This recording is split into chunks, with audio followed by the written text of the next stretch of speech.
Surviving infidelity. Updated, my mom cheated on my dad, and she blames me. Hi. I'm a daughter of a mother who cheated on my father. My mother isn't exactly a pro in the social media department. Especially when it comes to passwords, remembering them, changing them, etc., etc. I've always done this because she asks me to, not because I wanted to, because she asks me to.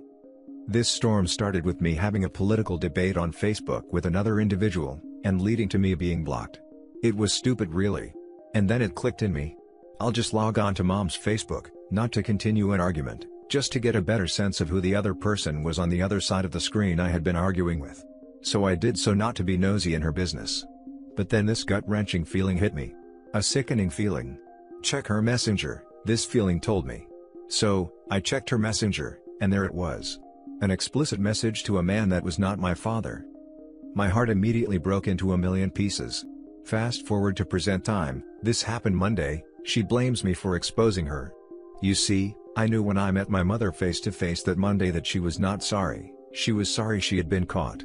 She put up a front like she was, she certainly tried. I told her I would not be the one to tell him. That she would be the one. And she did. I guess this only angered her more that I was not condoning her situation. She messaged me later that day and asked me for her passwords, and I reluctantly gave them to her. But everyone knows when you change your Facebook password, you click that little box, log me out of all other devices, and my mother didn't know this. Hence the reason I always helped her.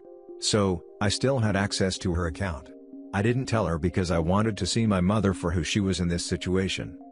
I wasn't blind, and I was going to follow that gut feeling that told me that she was not sorry. Since then, she has continued to message her lover, saying that my grandmother told her, I should have smacked the piss out of Eve. She caused this. Eve wouldn't shut up until I told him. Eve has destroyed me, she has caused a mess. If Eve hadn't been nosy, I wouldn't be in this position. Newsflash, you wouldn't be in this position had you not cheated. Don't cheat unless you want to get caught. I hope her lover is worth losing her only daughter, and husband of over 20 years. Now for the top advice before the update. This is not your fault. You hit it right on the head. She's not sorry, she is only remorseful that she was caught. If your dad blames you too, then that would be a tragedy, because all you did was expose a cheater. Cheaters are narcissists that only think of themselves and how things affect them. I'd hate to think that your dad would buy into her BS, but you never know, and you should prepare yourself in that eventuality. You can point him to this forum if necessary. You actually have the upper hand, because you can actually ask if the affair partner's wife knows. You actually hold the power over two families. When they come back at you, it's going to hurt and sting, but the proper reply is that you, yourself did not cheat, she did. Big hugs. No, he's not angry. Father's Day is coming up here in the US, and he told me, this year I didn't have to get him anything, because what I did was the best thing anyone had ever done for him. Good dad. He is the best. Has always worked hard to support his family. You need to start taking screenshots of all of that, especially if you are younger than 18, because there will be a custody aspect of the divorce if you are under 18. And you do not want her to have sole or 50% custody of you, when she is abusive. So by getting evidence that she wants to hit you, will go a long way in preventing her from getting custody. It will also help your dad get evidence that she participated in adultery. This is very important if you live in a fault state. This means that the person who had an affair, gets dinged during a divorce, could mean less alimony or parental custody rights. Depends on the state's specific law. It also will prevent any lies she may come up with during the divorce in order to get special treatment or deny her behavior.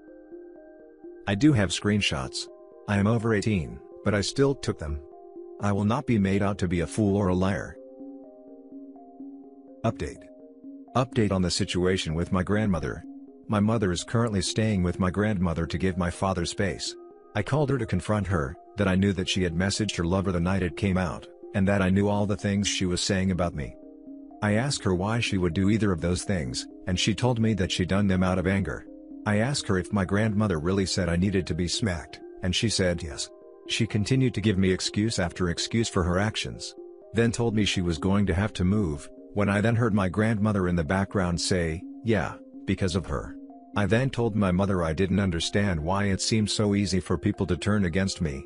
I told her I loved her, and got off of the phone. So much for family, I guess. Now for the next story.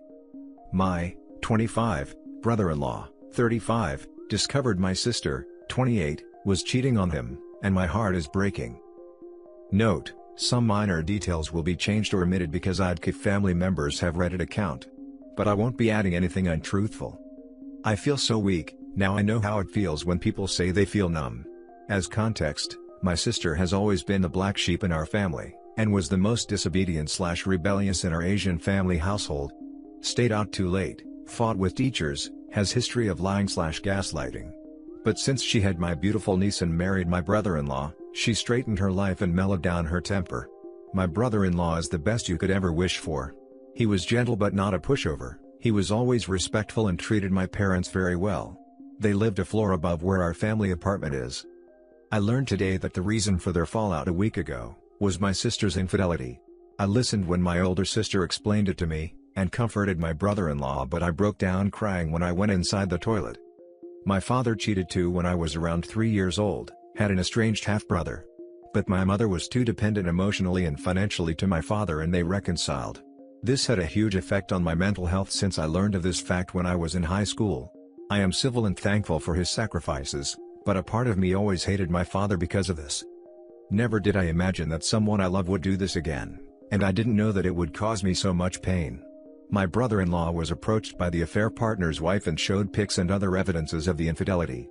She collated everything and was planning to file an administrative case against my sister, so she will lose her job. My sister hasn't gone home in days. When my brother-in-law suddenly traveled 2 hours to go to his parents, we knew they fought. My sister said she caught him cheating, and told us to cut contact. She knew how our family viewed infidelity, and so we blocked my brother-in-law.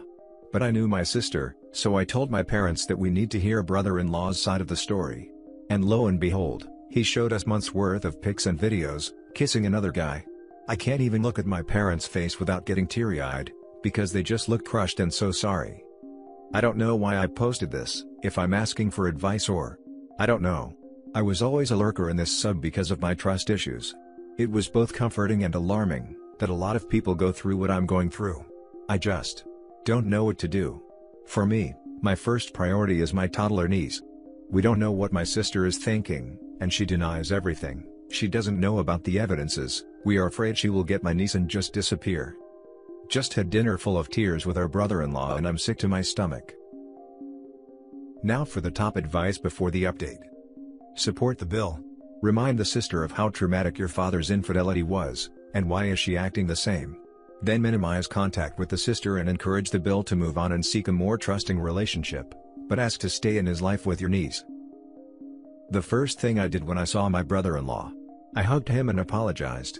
He was so close to our family, and he was the first brother we had. We're 4 girls in the family. I will never forget his heartbroken and worn-out face. My sister is just a wall, even to us.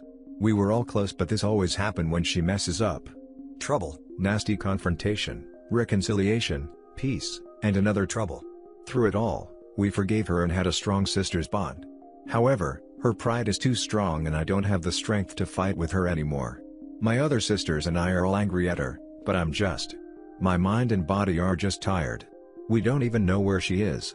My parents and sisters are still trying to contact her now. From our conversation, I think my brother-in-law is trying to reconcile. Not 100% sure. After he learned of the affair, he waited for her to confess. Called her and asked if she had anything to confess. She said nothing. He said all he wants is to talk to her honestly. I don't know if my sister is trying to process the mess she is in, and I don't know if she wants to reconcile or not. I hate thinking my niece will grow with a broken family, but if it were up to me, I hope they won't get back together. I think they will end up fighting all the time, always suspicious, and that's what I grew up with. But I don't think I can tell my brother-in-law what to do right now. Answering this question has made me realize the reason for posting this rant. It's because I am so confused right now, between loving and hating my sister, feeling so guilty towards my brother-in-law, and siding with my family, not because anyone is telling me to, but because my sister is my family. Maybe that's why I feel this way. This is an important reminder that cheating victimizes more than just the spouse or the children. It abuses entire families. You need to support your sister, but that means some very tough love. Supporting her means calling her out when she tries gaslighting, blame shifting, and anything else short of full accountability for what she's done, and how it has impacted those she loves. Tell her you love her and that's why you're not participating in her nonsense about it. Your first sentence was the first trigger to my tears, because my brother-in-law also said this to me when we were talking about the affair partner's wife, his parents, my parents, and just the huge number of people affected by my sister's infidelity. I know the hate and anger I'm feeling will subside, just like it did the previous times, and I will continue to love my sister. I never held back saying mean things to her if they were true, and emphasized on how the consequences also include hurting us, our parents, her family. I am dreading the confrontation and am scared about the end result, but it is inevitable that in the end, no matter how many profanities I throw out, I can't ever hurt her or leave her. My only advice would be don't turn your back on him. My brother's wife cheated, and eventually he was able to get over the heartbreak, but what he couldn't get over was losing her family. He was very close to her family, especially her mom, and they just forgot he existed after his wife left him. You don't have to be his best friend, but let him know he isn't worthless and didn't deserve this. Thank you for bringing this up. When my fiancé was outed as being a cheater, only my soon-to-be mother-in-law reached out, but eventually stopped, because she couldn't deal with knowing what her son had done. It killed me more, because not only did I lose 4 years of my life, but I was abandoned by people who I loved and now miss. It hurts to be ignored by people who you saw as family when you're the victim. Now for the first update. After reading the comments, I would like to clarify some things. No, I do not have romantic feelings for my brother-in-law. My father is a disciplinarian and the only guy in the family. We are 4 girls, so when we got a gentle and caring brother, he became a welcome male figure in our lives. He taught me how to drive, never hesitated to leave work when my sister called him for guy help. He has bonded with some of my boyfriends, and intimidated the creeps. It was refreshing, this kind of dynamic. We felt comfortable because he wasn't dad and we could trust him easily because he wasn't a temporary fling. He showed us that he was family. He never told us he loved/cared for us, but he showed us. And so did we. I am the official babysitter, because whatever I had going, I can cancel if it means I get to take care of my niece. We bonded a lot through the years and she means the world to me. My parents and sisters feel the same way. My niece grew up in an extended family setup, and so it is almost impossible to keep a problem to yourself. Everyone would try to offer help and you just have to ask for help or convey that you can solve it yourself. My sisters and I also grew up with a tight-knit bond. We had room to ourselves, but always ended up hanging out in one room, because we always loved doing things together until college, and then now where we all have work. But I never thought we weren't close anymore even we all became adults and started seeing each other less, and that's how it's almost an automatic reaction to run to anyone who is having a hard time. I posted this last night, when I was deeply emotional, and the shock of what happened was still very raw. Being so overwhelmed was a reaction to thinking that I had lost a really important part of my life. Because I know it's never going to be the same again. I knew that infidelity has permanent cracks that no magic glue can fix. I was so afraid of this happening again. After the fallout of discovering my father's infidelity years ago, I thought peace to our family has finally come, and only had happiness for the future. My niece was a welcome surprise and brought overflowing positive vibes. My oldest sister and her longtime boyfriend is planning to get married. My second oldest sister's dream job is within her reach after years of hard work. I am finally working at a job I enjoy and with people I like. My sister and brother-in-law told us they were trying for a second kid, and we were nothing but supportive. Then everything breaks down. I was probably extra hysterical on my post because in real life, I had to hold it up for my devastated old parents, defeated brother-in-law, and innocent niece. Yes, my family is the source of my happiness. I don't think this is being selfless or being a good person. For me, that's how it's normally supposed to be. This was how I grew up. I will drop everything I have going on, if it means I can be with the person I love. Not because I am too involved, or too nosy. It's because I honestly want to be there for them, and one of the feelings I hate the most in this world is the feeling of regret. I'd rather give my everything now rather than think of what ifs tomorrow. Second update, what happened next, won't give extensive details, it was too messy. 1. Sister and brother-in-law talked. Denials and no confession. Sister was breaking down and I have never seen her this crazy. She's like a different person. What broke me was seeing my mom and dad ugly cry. 2.